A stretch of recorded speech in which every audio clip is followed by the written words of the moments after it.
Hello, ladies and gentlemen. Welcome to AniZone HQ. I'm your host, and I'm thrilled to have you here at the base today.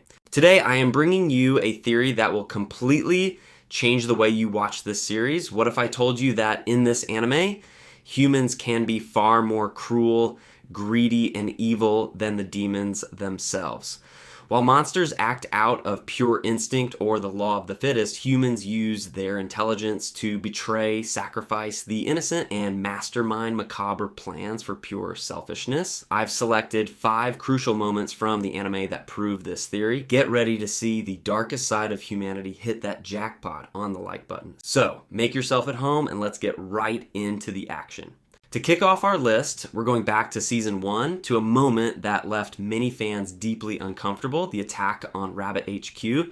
There, we met peaceful demons from Makai who had absolutely no intention of harming humanity. They just wanted to live their own lives. But what did the humans do? A brutal invasion. The good demons of Makai were slaughtered without a single shred of mercy. They weren't killed in self-defense.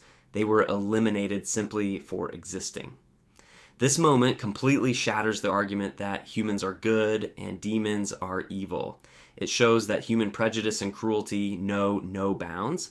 The monsters in that situation were the victims, and humans acted as the true ruthless executioners.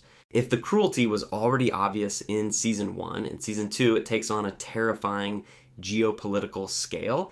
There's a moment where human leaders decide to steal Emperor Mundus's arcane item. However, they knew perfectly well that entering Mundus's territory was a suicide mission. So what did they do? They sacrificed thousands of human soldiers as cannon fodder just to create a distraction and successfully steal the artifact. Think about this for a second.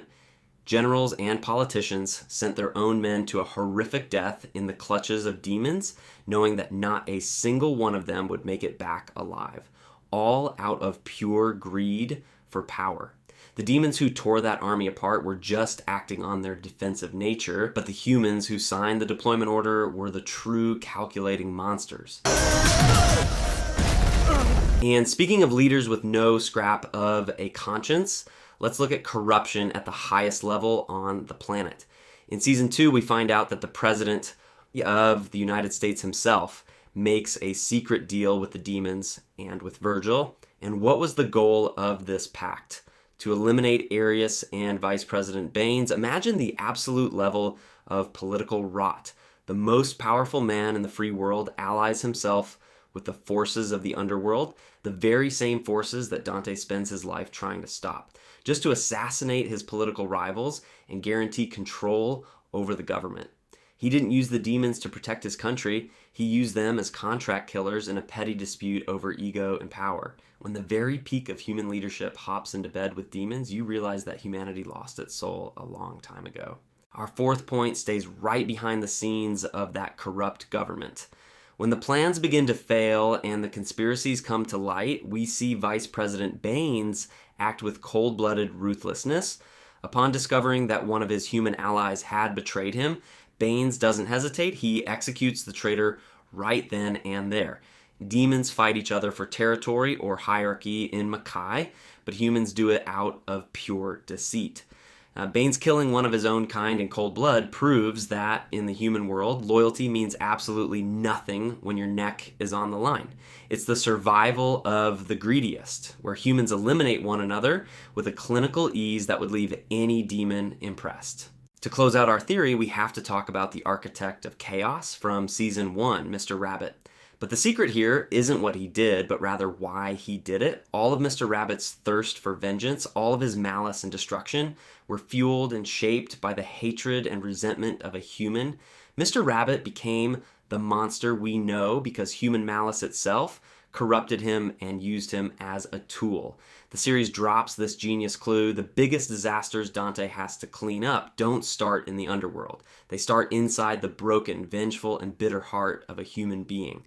Humanity's thirst for revenge is so destructive that it can literally give birth and purpose to the worst demons on Earth.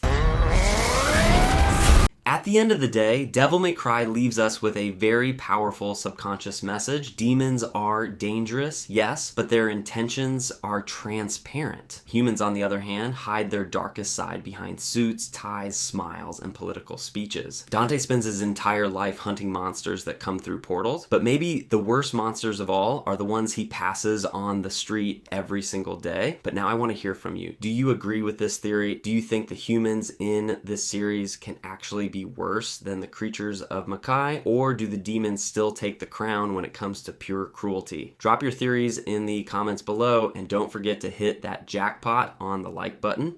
Thanks for stopping by the HQ. Make sure to subscribe to stay updated with the zone. Until next time, keep leveling up